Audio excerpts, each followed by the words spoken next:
Hey everybody, and welcome back to Side Sessions. Close. That's about right. That's solid. We should keep that. That's perfect. I'm Kristen, and I got Justin, Jess, and K10 with me this week. We are thriving. Not really. This week, we are talking all about exercise and mental health for our side session this week. So, when it comes to exercise or just moving our body, what are some ways that helps our mental health? Stress reduction. Mm-hmm. That's a big one. I was just looking at a meta-analysis that was walking in one meta-analysis and yoga in the other for depression. And they were both moderate effect sizes, which, if you know anything about stats, is like, yo, I should try those. It's pretty good. Yeah, it's weird. I feel like different exercises give me different levels of relief when it comes to stress. Like if I lift, I feel like I'm like, it's when I'm angry, I'm like, oh yeah, this is great, you know? But if I'm like walking and I'm angry, I just feel a little weird, you know? So I start running or something. I feel like there's different levels. If you're experiencing emotions, at least that's how I see it for me. If I'm like a little sad girl or something, I'll go for a walk, you know, and then maybe it'll make me feel better, you know, but I'm not going to lift. I'm going to cry. You know what I mean? It's just like, I got to pick the right one. I'm being honest. Like I swear. I'm going to walk down my street with just tears. No, seriously. If I'm lifting, I don't have time to cry. Like I do, but like, you know. This is K10 walking down the street with sunglasses on. For real. I do. It would be helps. hard to lift and cry. Now I'm really Seriously. thinking about that. Like, just if you're imagine bawling, like sobbing, figure you're sobbing. in lifting. I feel like you can shed a tear like when you finish the set. You're like dropping your weights and you're like, maybe got this. That was me today. I was like, arms trembling. It helps though. If you're having a day, I mean, I think it's good to be consistent too. I think a lot of times the movement in our bodies, no matter what the exercise is, right? Whether it's, you know, you're going and you're running 2 miles on a treadmill or you're stretching at home, right? Movement can be a huge spectrum, but I think that what that does is it gives a place for energy to go. Because a lot of times when we have, you know, those emotions or stress or anything, it's building up inside of us. Yeah. And there are a million ways that we can, you know, release that. But for many people, that movement of that body is just an easy way to let that out. Yeah, I totally agree with the energy release. And the first thing I thought of when you said that is like, how much clarity it brings. Like, I know for me, when I'm like locked in intrusive thoughts or I'm just anxious about something, like I will literally lock up my body. Like I'll catch myself like rolling my shoulders forward. I'm usually kind of looking downward. Like I'll feel my body like lock up. Like literally, like it's so weird how that happens. And then when I like break out of that, if I go for a walk, if I do yoga, it's weird how moving the body, opening the body leads for more flexibility in the mind. Like often the thing I was stuck in all of a sudden isn't that big of a thing. And I know like through talking about it in psychotherapy, we often experience the same thing, but there's something with movement that I think provides like options and flexibility.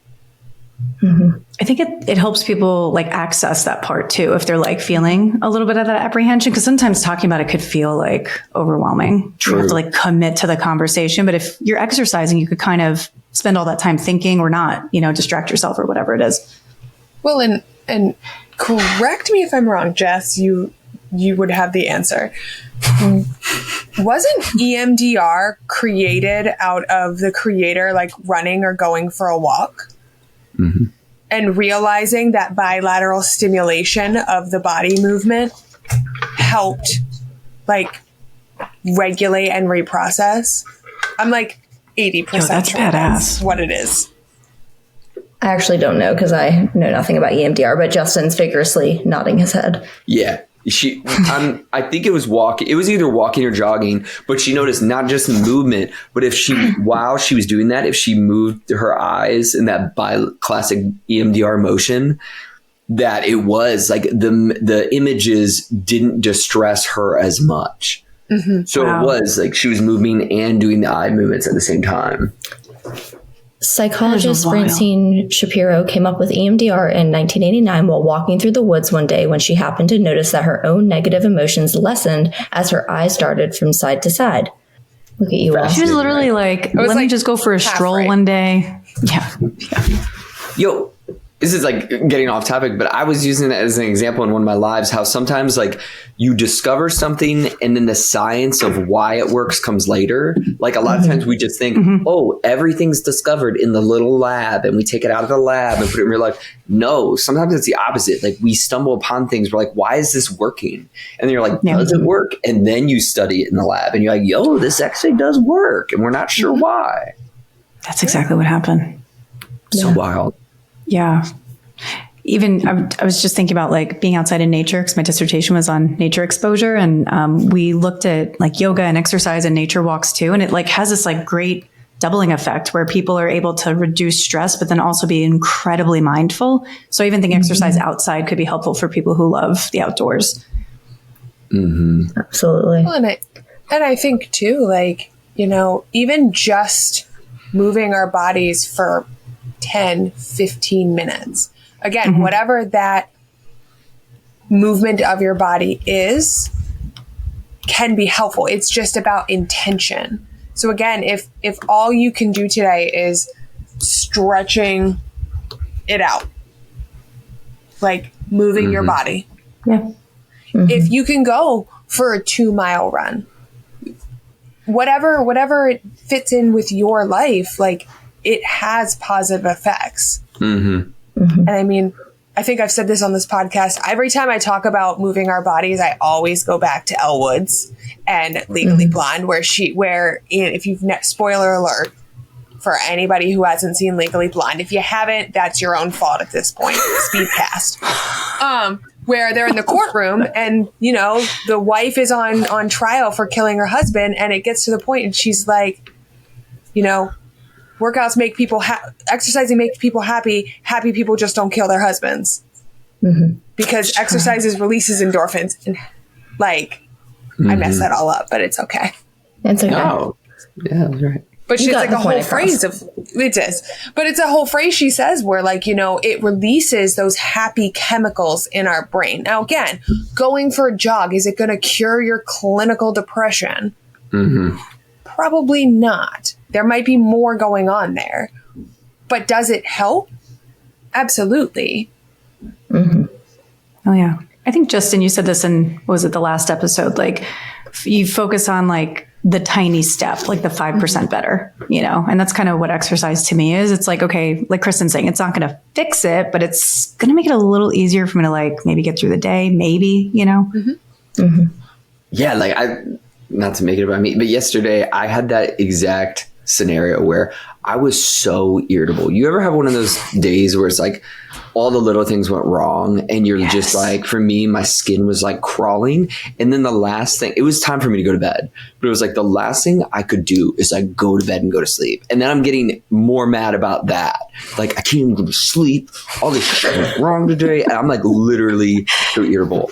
And I literally went in my mental like warfare with myself of like, dude, just go for a 20-minute walk. Just go for a walk. And I literally fought it for like a good portion of an hour. And then finally was like, I was sitting in bed. I'm like, there ain't no way I can do this. So I put on my shoes, went for a walk. It was legit like 21 minutes. And when I walked back to the door, I was like, dang, like, why does that work so well?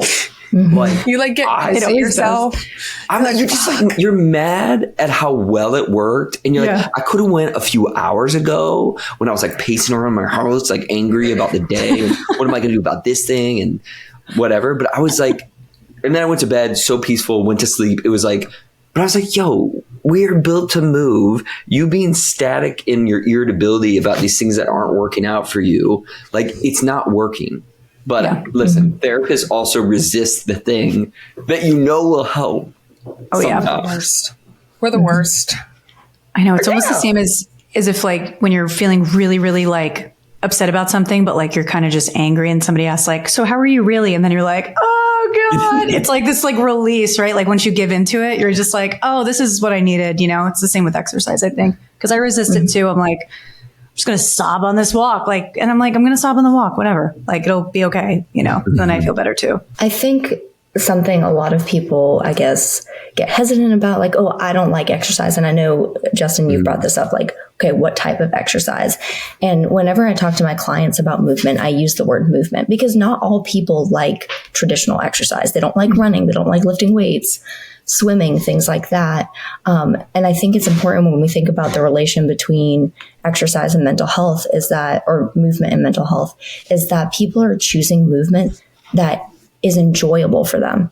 I mean, walking, I feel like most people, unless you have like chronic pain, in general, is enjoyable. But if you like dancing, if you like stretching, yoga, Pilates, if you just, I don't know, like rolling on the floor with your dogs, that's still like movement. And I think it's important that when we talk about the connection between movement and mental health, that people aren't forcing themselves to engage in movement they don't enjoy. Because that's not going, like, yes, it might benefit your mental health overall. You might be like, okay, that was not as bad as I thought, but you're not going to go for a run if you hate running. So you're not going to get the benefits of exercise on mental health if you avoid doing the thing because you don't like the thing you're telling yourself you have to do. It's true. Yeah. I mean, that's so true. It's anything that you can do consistently. Because I mean, ideally you'd be doing this a few times a week in the ideal, but I know, not to take us in a totally other different direction, but on Netflix, I just watched that new Blue Zone documentary that came out. I think it was like a month or two ago. But anyways, they studied all these different areas where people live over 100, and they like, why are these people, you know, living over 100 more than other places around the world? Like, what are these people doing? Well, one of the biggest takeaways are they're less car dependent. They're more foot and bike dependent, meaning they walk and bike regularly. They don't have gyms. That's the one thing I've noticed going to Europe. I'm privileged enough to have traveled, huge privilege to be able to do that. But places that are really walkable and bikeable, they don't have gyms. They don't freaking need gyms. They walk everywhere. They bike everywhere. But I do like being in different cultures, watching that documentary. It does make you think about that a lot. Like we are so car dependent, and we're making everything like, I see these kids with electric skateboards, and I'm totally the old man on the block. Like, dang kids, get off that electric skateboard and push. Like, it makes me worried though. It legit makes me worried of like, we're literally taking away every form of movement possible out of our lives and thinking it's good for us, when the research shows it's the dead opposite. It's bad for us. That's so true. I like just think about like, if I just decided like I never want to leave my house again, like I could easily do that. Like everything's delivered. No. Like I don't have to, I could literally sit in this chair all day long and like never have to get up. But I notice on the days that I do that, I am really not okay. Like I just, my sleep drive isn't high enough. I'm laying in bed, tossing and turning, and I'm like, I hate this. And I also like it does affect my mood. I don't know about you guys. Like I started really intentionally working out back in the spring and kind of then proceeded to switch jobs where I primarily work from home by myself. And I realized like, one, as much as I hate it, the working out has helped my mental health. Even if I hate running, I feel better afterwards. But I also realized like everything else that came with that. So I go to a gym, and I chose a group class gym for the fact that it was with other people. And so now I'm creating connections and friends, and I have banter with people now versus like that I don't get anymore now that I work kind of basically on my own. And so there are also like, when it comes to movement and things in our mental health, yes, you can do things all by yourself. Absolutely. But there's also the ability to do things to also connect, right? scheduling a weekly walk with a friend. Like something so kind of simple, but also creates that connection as well. I love that you brought up that connection piece, because when I think of like movement and mental health, I mean, I think there's definitely a direct, correlation. Increased movement, better mental health. But then I also think of, and this is like my nerd research brain, like those mediators that also help. So like social connection. If you're doing, your group classes, Justin doing his pickleball, things like that is social connection. And we know social connection helps mental health. I also think of going back to our like chronic illness episode where we really talked about physical health and mental health. If you're moving your body more and I don't know, your cardiovascular system's better, maybe you're not in as much pain, all those types of things. So your physical health is better. Your mental health is also going to be better because we know those two things are highly correlated. So I think, and we talked about nature, nature is another mediating factor. So I think there's so many ways that movement can benefit the mental health in addition to the movement itself. Oh, yeah. So a question I have for you all, like, do you ever like prescribe movement or use it as a treatment goal in therapy? And what does that kind of look like for your clients? Yeah, I do often. I mean, I don't want to like go way out on a limb, but there's part of me that feels like it's borderline unethical to know something that drastically shapes mental health and not evaluate and sort of prescribe. Like that would feel, it'd be like socialization, like me just ignoring it altogether, knowing the vast impact it has on your mental health. But and it goes into the conversation we're having here of how nuanced it gets of like, what interests you? Exactly what you said of like, is there, and I definitely had the clients who are like, nothing. I'm like, what kind of music do you like? And the way I go is like, we're going to have you listening to your music and we're going to have you walk around your apartment complex. Like, and that has always been a good bridge. I don't know why every client I've had who's like anti-movement or exercise, they really are into music. I'm like, yo, let's go. But there's something about listening to music that naturally changes our mood and does something for us. I think it pairs nicely with walking and movement. But yes, it's something I'm evaluating a lot, for a lot of different people in different situations, but especially for depression. And I know, like we had talked about in our other episode, that yes, it's the hard thing to do. And we want to make small steps in getting the body moving because it does make such a big impact. Yeah, I'm the same way. When I was working with clients like that, like I always try to get to start small. And one of the things that most of us always do is go grocery shopping. That's good. And so I tell people, like when I was actively grocery shopping, like I would walk up and down every aisle. It didn't matter if I needed something in that aisle, because then I intentionally moved my body 5 or 6 extra aisles. I would intentionally, on days where it wasn't pouring, raining, park further away from the door. Right. So a lot of times, like when I look at adding exercise or movement with clients, I start in that small, in those baby steps. Like, how can you add it to things you're already doing? So if I have a client who is like wants to move their body more in whatever capacity, like I know what I started doing well before I started going to the gym is I would do squats when I was brushing my teeth. Smart.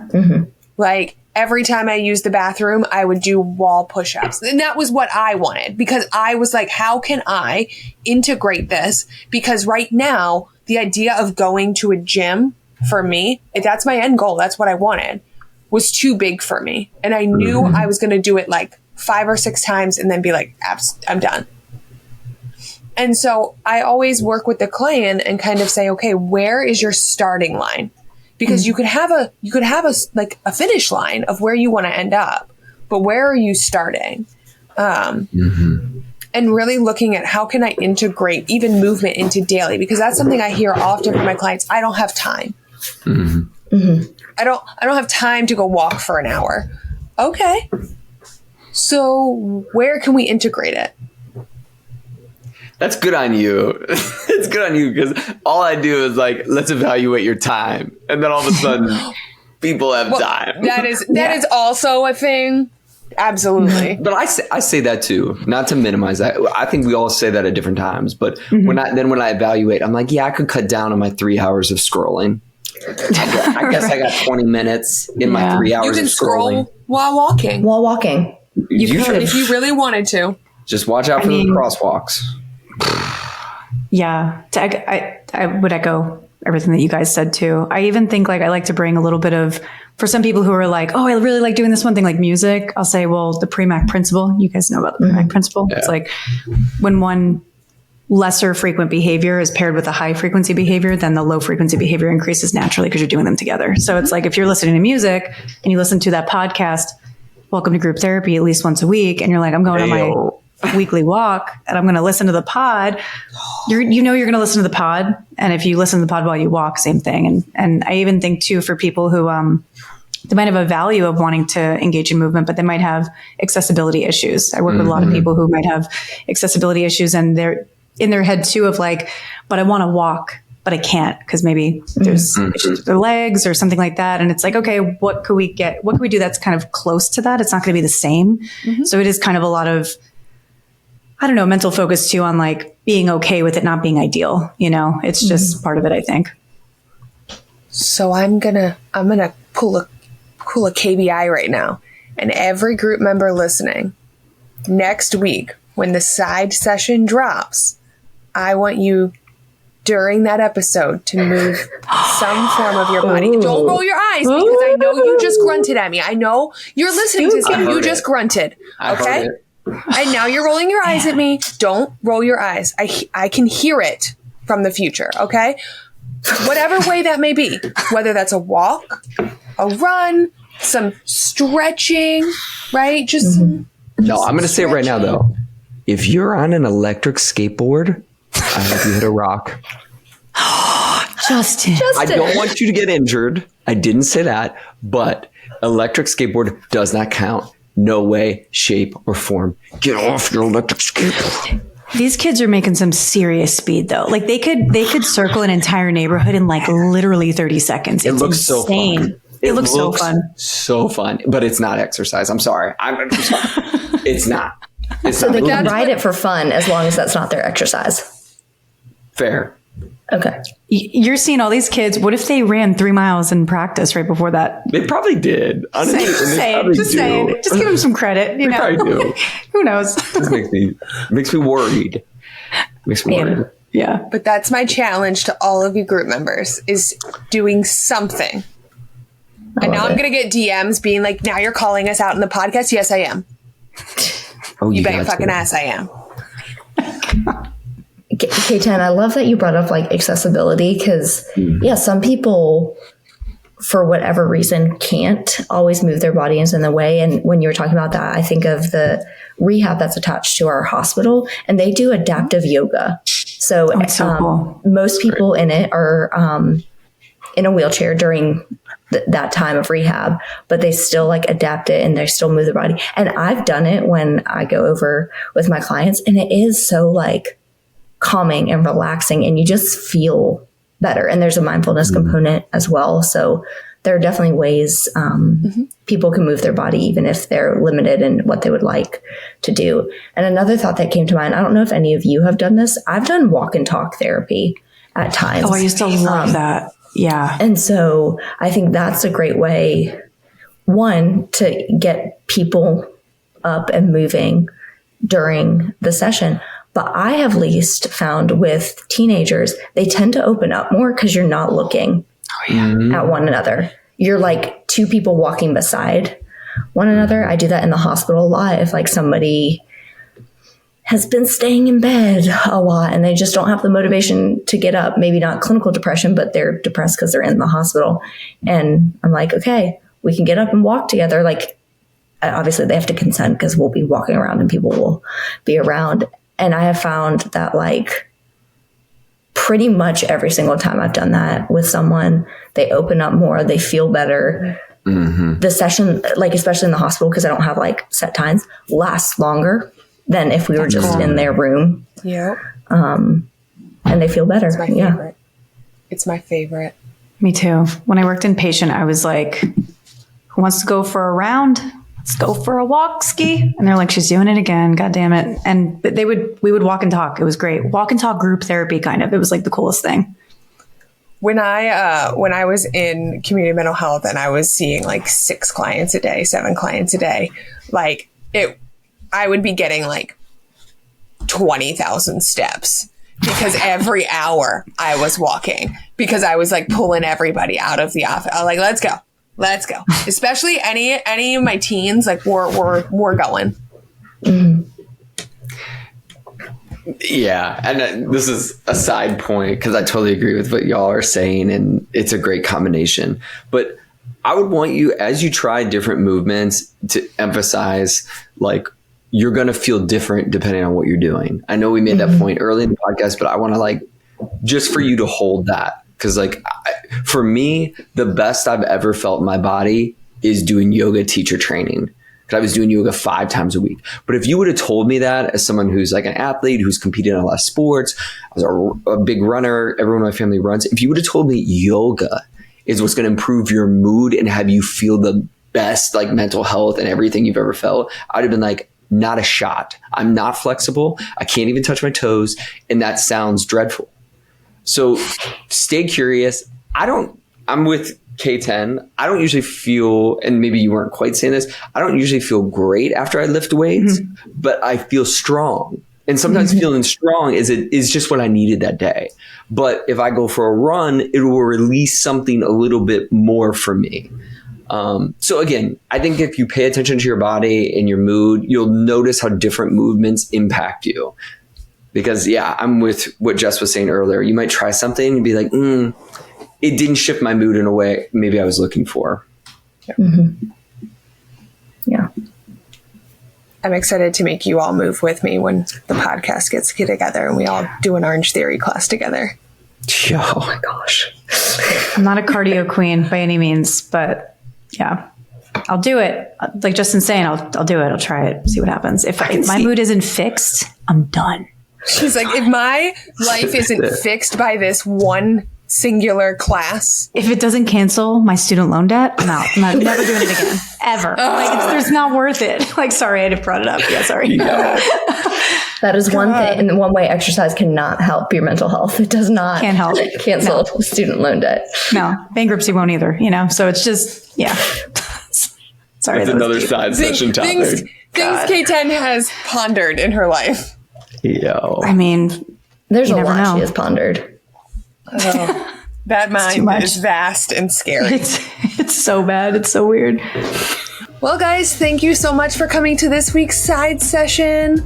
Thank you so much for listening. Make sure you share, rate, subscribe this episode, and we will see you next week in group therapy. Bye. Bye. Yeah.